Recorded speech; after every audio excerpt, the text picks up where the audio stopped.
Hello friends, అందరికీ నమస్కారం. ఆంధ్రప్రదేశ్ మరియు తెలంగాణ రెండు తెలుగు రాష్ట్రాల వెదర్ అప్డేట్స్ తెలుసుకుందాం. బంగాళాఖాతంలో ఏర్పడిన అల్పపీడన ప్రభావంతో ఏపీ మరియు తెలంగాణలో వర్షాలు అయితే కురుస్తున్నాయి. సో ఏ జిల్లాల్లో వర్షాలు కురనున్నాయి, దానికి సంబంధించిన వివరాలు తెలుసుకుందాం. వీడియోని అయితే స్కిప్ చేయకుండా చివరి వరకు చూడండి. వీడియోలోని ఇన్ఫర్మేషన్ నచ్చినట్లయితే ఛానల్ని సబ్స్క్రైబ్ చేసుకోండి. వీడియో యూస్ఫుల్ అనిపిస్తే మీ ఫ్రెండ్స్ అండ్ ఫ్యామిలీ మెంబర్స్కి మన వీడియోస్ని షేర్ చేసి నాకు సపోర్ట్ చేయండి. ఇక లేట్ చేయకుండా టాపిక్లోకి వెళ్ళిపోదాము.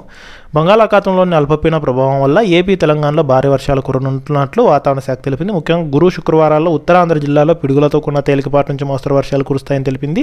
అయితే కొన్ని చోట్ల అకస్మాత్తుగా పిడుగులతో కూడిన వర్షం కురిసే అవకాశం ఉందని వాతావరణ శాఖ అయితే వెల్లడించింది. ఇక ఆగ్నేయ బంగాళాఖాతంలో అల్పపీడనం అయితే ఏర్పడింది. ఇది వాయువ్య దిశగా నైరుతి బంగాళాఖాతం వైపు వెళ్లడం వల్ల ఈ నెల 10 నుంచి 13 తేదీల్లో కొన్ని చోట్ల భారీ వర్షాలు కూడా కురిసే అవకాశం ఉన్నట్లు వాతావరణ శాఖ తెలిపింది. ఇక తెలంగాణ రాష్ట్రంలో చూసుకుంటే మోస్తరు నుంచి భారీ వర్షాలు కురుస్తాయని హైదరాబాద్ వాతావరణ కేంద్రం అయితే అంచనా అయితే వేసింది. ముఖ్యంగా తెలంగాణలో జయశంకర్, భూపాలపల్లి, ములుగు, భద్రాద్రి కొత్తగూడెం, ఖమ్మం, నల్గొండ, సూర్యాపేట, మహబూబాబాద్, వరంగల్, హనుమకొండ జిల్లాల్లో అక్కడక్కడ మోస్తరు వర్షాలు కురిసే అవకాశం ఉన్నట్లు వాతావరణ శాఖ అధికారులు అయితే కనుక హెచ్చరికలు అయితే జారీ చేశారు. ఇక ఆంధ్రప్రదేశ్ రాష్ట్రంలో చూసుకున్నట్లయితే ఏపీలో ముఖ్యంగా ఉత్తరాంధ్ర జిల్లాలో వర్షాలు కురుస్తాయని, తేలికపాటి నుంచి మోస్తరు వర్షాలు, ఉరుములతో కూడిన జల్లులు, అలాగే మెరుపులతో కూడిన వర్షాలు కురుస్తాయని, గంటకు 40 నుంచి 50 కిలోమీటర్ల వేగంతో ఎదురుగాలు వీస్తాయని తెలిపారు. ఇక ఆంధ్రప్రదేశ్ రాష్ట్రంలో ఏలూరు, విజయవాడ, తూర్పుగోదావరి, కృష్ణా, అల్లూరు సీతారామరాజు జిల్లాల్లో వర్షాలు కురిసే అవకాశం ఉన్నట్లు వాతావరణ శాఖ అధికారులు అంచనా అయితే వేస్తున్నారు.